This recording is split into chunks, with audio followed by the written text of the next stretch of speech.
You're good.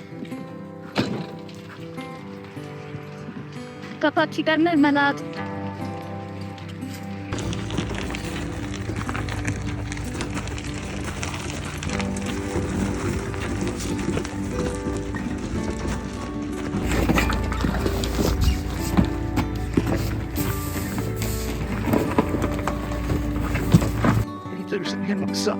You found it. Just kidding. Can we help you? I got it. Bye.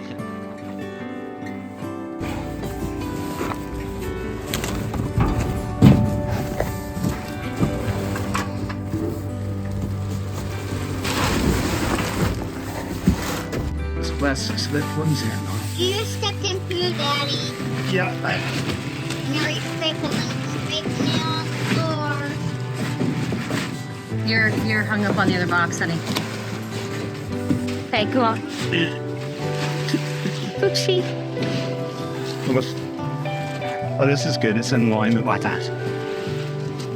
All right, if you want to keep it for 5, you know.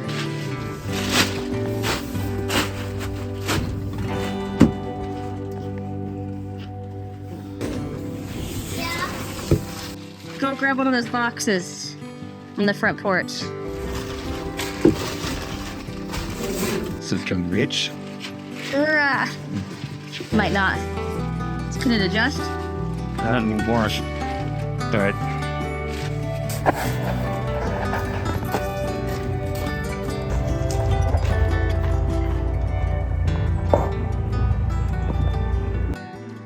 That's what's for dinner, Daddy. What? Chili. Chili's for dinner? Yep. That is awesome. You love chili. You like chili? Yep.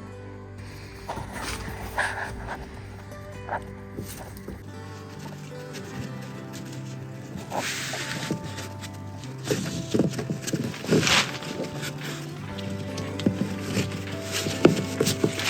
chili. I'm hungry for chili.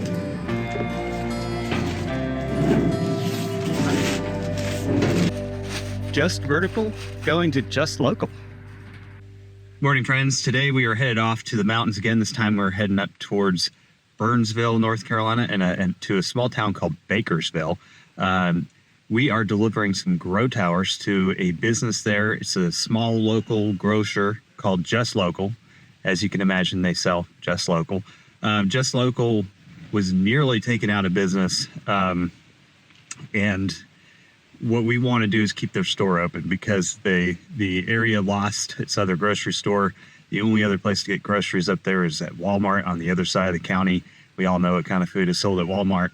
And this store supports and buys food from multiple farmers. And I know it's not, a huge way, but it is kind of a community thing. These small farmers depend on some of these small stores to buy their foods. It's part of the market. It's an important part of the market. And I'm hoping, that more and more people will be encouraged to buy local foods. So we're going to take these grow towers up there. And I just want to explain real quick why we're doing grow towers. So during the storm, Hurricane Helene, Just Local lost its greenhouse, and they lost the place where the greenhouse goes. About a month after the storm, the lady who owned the land where the greenhouse was passed away. So we couldn't replace their greenhouse. Part of the way that they make their profit margin is by growing some of the vegetables. They buy a lot of meats, they buy a lot of cheeses, they buy a lot of spices, they buy a lot of specialty vegetables from the local farmers, but they also depended on their greenhouse for some lettuces and things that they need for their fresh salads. They also make a lot of fresh food. So in talking with her, we were like, all right, well, what if we put grow towers in your store? And that way, when people come to buy local foods, they're getting the freshest foods right there from the store. Some of your lettuces in their salad grown right there in the store. And everybody thought it was a great idea, but the conversation then turned to how do we get enough production off of these grow towers? I'm Connor Tidd, co-founder and CEO at Just Vertical, and this is something I've been passionate about ever since we started Just Vertical in 2017. We had a vision that we could make indoor growing and growing your own food at home affordable and profitable for everyone. So we reached out to Just Vertical, which is a company in Canada. We were a little worried about tariffs as these things were going through customs, but we got them here. And we said, hey, look, we need some commercial grow towers. You guys make some amazing grow towers. Can we work out a deal? And we were able to work out a deal with them. We're not in the business of asking people for free things because we have donations. We don't want to put our other farming friends and people supporting the agricultural industry out of business trying to support what we're trying to do. So we worked out a deal with them, and it was a fantastic deal. We got 2 grow towers, and that's what we'll be taking there today. And these things are amazing, guys. They come with all the parts, everything you need to get started growing.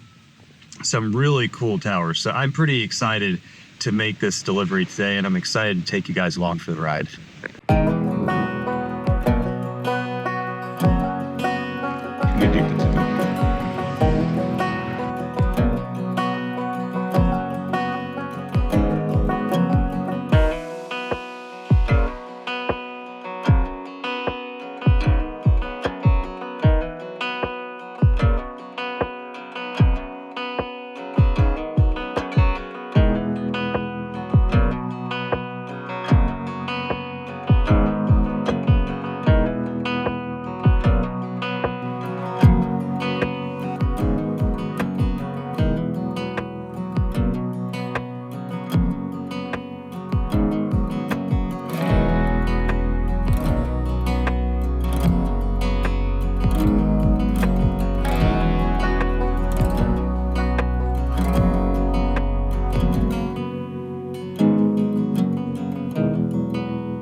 Wow.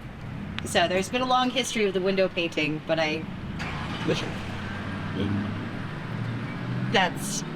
that one was saved from the last iteration, which showed everything that we had.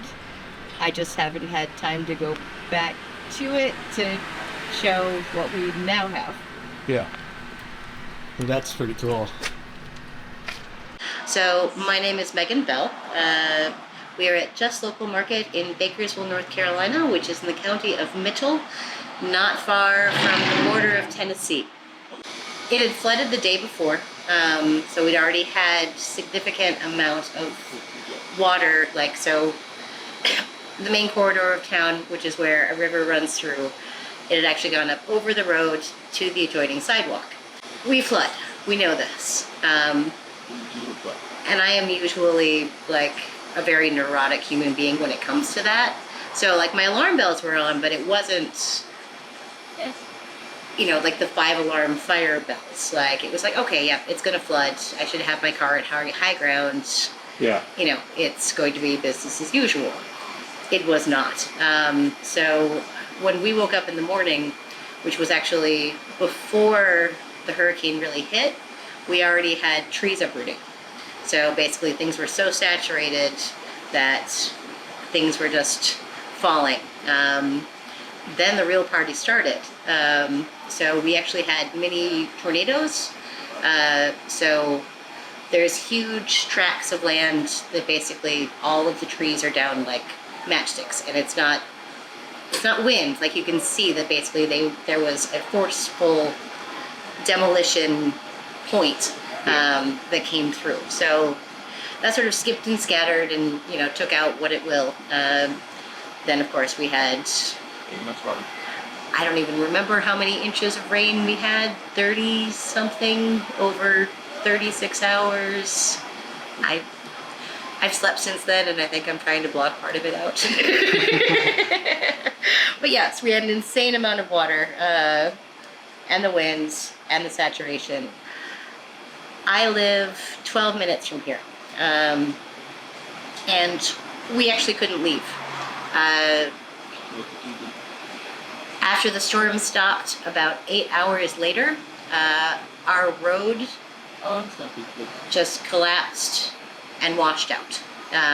So there was a giant fissure, it just all went. And then the other direction, so everything is switchbacks going across the mountain, and has banks of trees. So it took 3 days for my community plus the community beyond to work towards each other to create a single lane for us to be able to get out. But meanwhile, we had landslides. Like, we were missing large chunks of the path. So it took us 3 days, I think, to get here. Our whole power grid was down.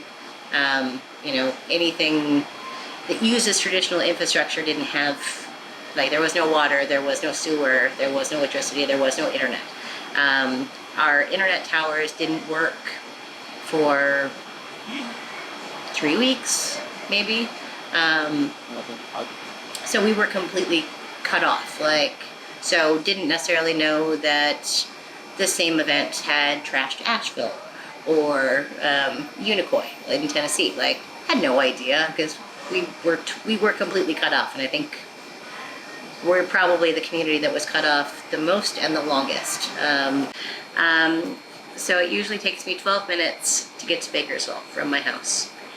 It took us well over 2 hours because of the down trees, washed out roads. We actually had to drive into the next county and cut over and come up. When we got here, we have freezers and refrigerators, and it was right before leaf season, so I had stocked up hard for that window of time, because leaf season is actually really big around here. Call me nuts, because we have beautiful terrain. So that is actually one of the most important windows for retail in general. So we were able to salvage a good portion of the stuff we had left, but there was no power here. There's no power at my house. So we loaded up 3 giant coffin coolers with everything that was salvageable and drove it to basically a resource center that was just starting. And they directed us first to a fire station and then to a church. The church had a generator running that was powering their commercial refrigeration units. So we loaded them up, and they basically took all of that stock and either put it towards community meals or individuals. And then I brought home, they wouldn't take the meat because it had thawed. So my neighborhood ate like kings. But of course, that was the same time that everybody else's freezers were about to go. And I grilled for 2 days. We have a fire station at the end of our road, which fire stations basically became like the life centers. So we started getting donations. We started seeing the Army. We started seeing folks who were doing search and rescue looking for bodies along the river. We got a Starlink so we could finally communicate. That day when we drove in, our only option was to drive to Little Switzerland, which is at the Mitchell County McDowell line, right over the parkway. And that was the only spot that was open enough to have any cell signal. And there was hundreds of people there. It was a great way to know who was okay. Yeah. I saw a lot of the community members I cared about and heard about others. But that was pretty surreal. And that was the first time I got to talk to my family. So the main corridor of town follows, it's really a creek, but it became a giant lake. So Bakersville itself is a literal 1 mile radius and has 450 adult residents within it. We're also the county seat. And that particular river flooded in the late 90s and took out a huge amount of infrastructure at that point. So this is the last remaining part of downtown and is a sum total of 10 storefronts. We've been fairly art-based historically because we have a relationship to Penland School of Craft. So we have the greatest concentration of working craftspeople in North America throughout this whole region, not just the county, but as a whole. So the arts are very, very important. We already had things closing before. So with kind of the economic downturn post-COVID, like we had that wonderful phase where everyone was doing like day trips and had expendable income. Then there was the next year, which was the support local. And then that had all sort of dwindled off. So in general, we weren't having a great year economically, period. And there's a lot of growth happening in other areas that I think was sort of filtering some of the traffic that we might have seen otherwise. So yeah, I wasn't feeling good about things right before the storm. So I was feeling a lot worse because we had so many buildings through that corridor that were completely demolished. You know, my artisan friends, they're dependent on a number of different, you know, big events. Like there's the Spruce Pine Potters Market, there's the Toe River Arts Studio Tour. So a bunch of the things that support them had been cut out because of Helene. So it's like my pool of people, like, and no one's okay. Like, of all the things, supporting local food is probably not the priority to the vast majority of people. They just want to eat. Like, we ate canned food. Like, the first time I ate a salad after the storm, I think I cried. Like, like there was nothing. But meanwhile, some of the things that sort of turned my opinion into thinking that this really is important is, like, we lost our grocery store. Like, so now the only option regionally is Walmart, and that's in the other end of the county. This is the middle of the county, and the only other things we have around us are Dollar Generals. So, like, there is nothing better than what people were getting through food donations as far as what's immediately available. Now, I do understand that not everybody can afford it, but also I can't do what I used to do. Like, I worked with at least 30 farms within our immediate, like, 2 counties. And anyone who was growing food, like, they lost all their fall crops. So they didn't have anything for winter. Winter got really cold. Then we have a large chunk of them that lost significant amounts of their production land. So even for them to rebuild is going to take many, many, many years. But I want to be here when they get there. Like, I also lost my own ability to produce crops. So, like, I couldn't even punt to sort of figure out a way to get us through in the meantime, because I don't have any infrastructure left. So we're doing the best with what is available. Thankfully, folks have been kind of very patient and understanding and get why I can't just refill all of the things right now. Like, I'm still actually trying to work on a mechanism to get us produce, because I don't have the pool of people I did before. And those who survived are going to stay within the market system where they've already, you know, they have a comfort and they can basically tailor what they grow this year to that. And so waiting for surplus, it can happen, but I'm not going to bet the farm on it. Just Vertical is, when I looked them up, I was looking for a commercial system that would look good in a store like this, that would allow you to grow a decent number of plants. I mean, I know it's not going to replace what you had, but how does a system like that benefit you? And obviously you staying open benefits local farms that you're buying off of and the community for local foods. Well, one thing, so I've been farming here for, I guess it's about 14 years now. Winter has changed. I didn't always grow in a greenhouse, but I've been growing within a protected structure for at least 12 years of that time. We spike.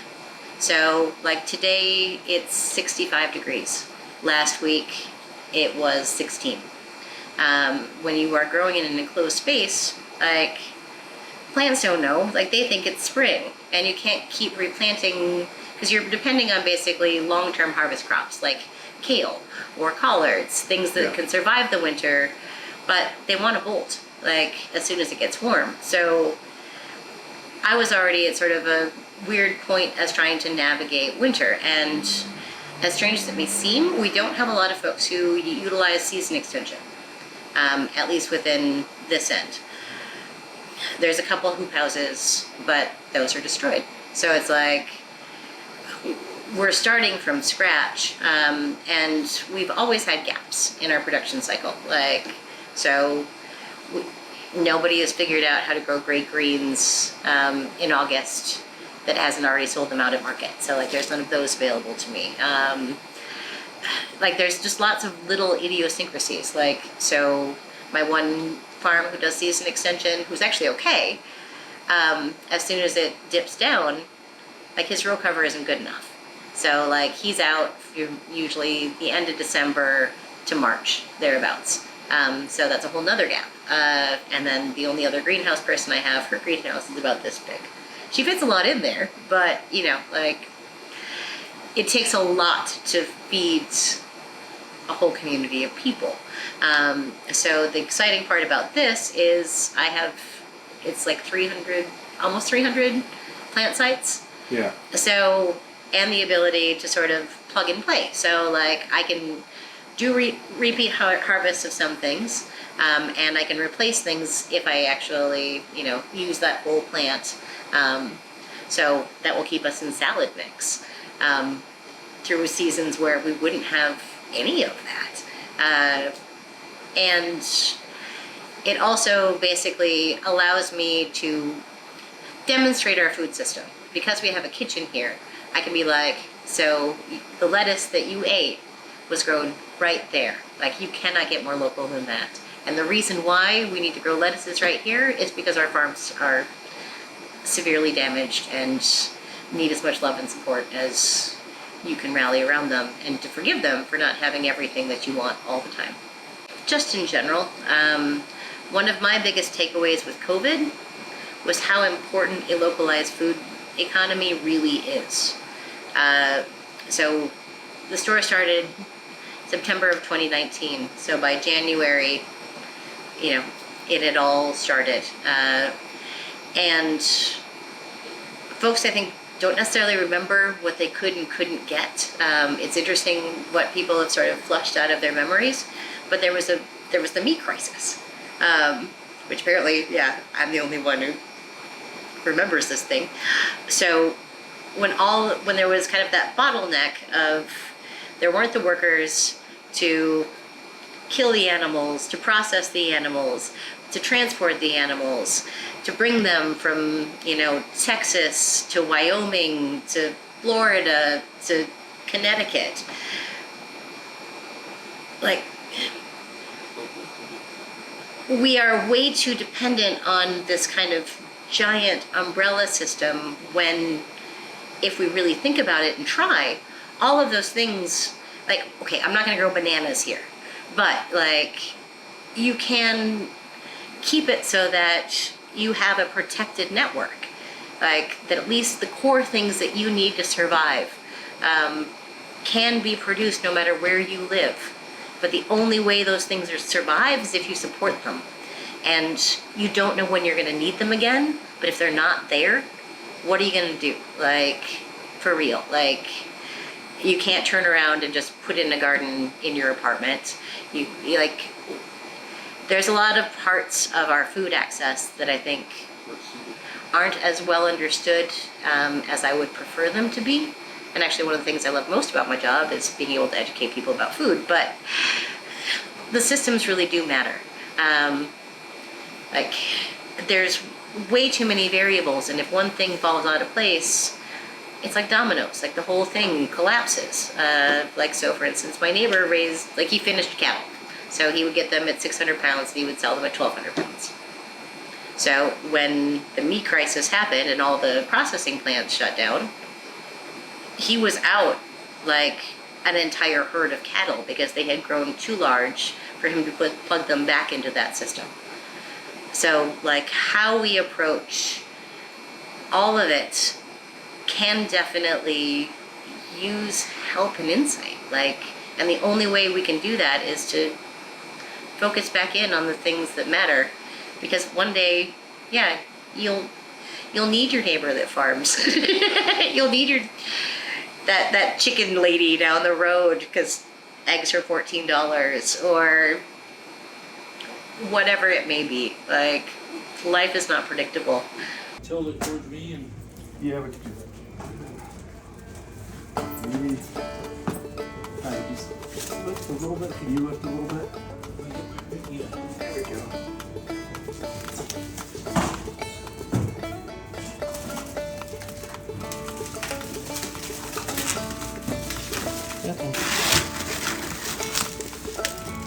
Oh, wow. Okay. So that's actually like a rubber.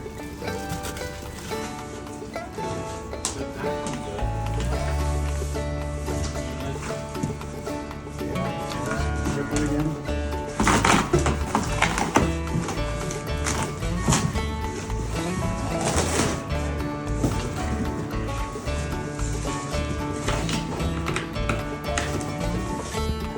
So, starter trays.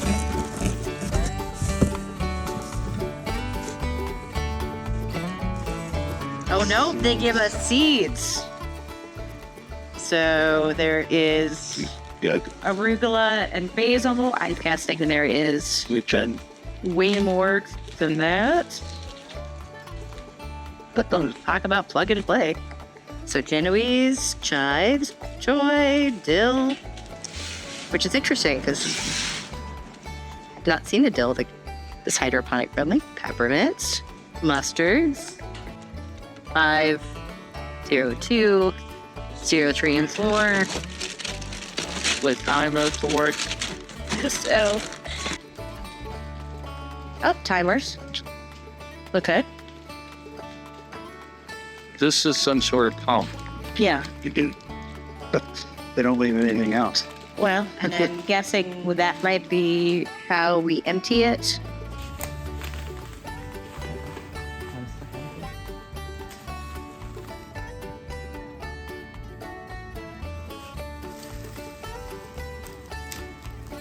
Yeah, it looks like they just hang.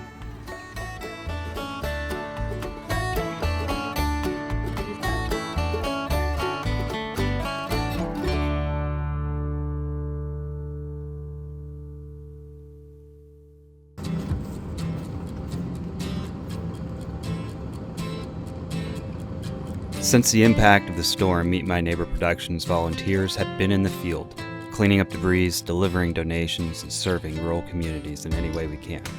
Now you have a chance to support our efforts.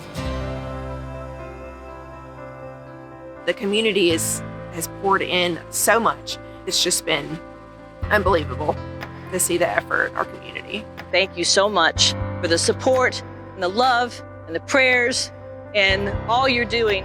And if you've sent support and supplies, this is my heartfelt thank you to all of you. We love you, we needed you, and you showed up. Thank you.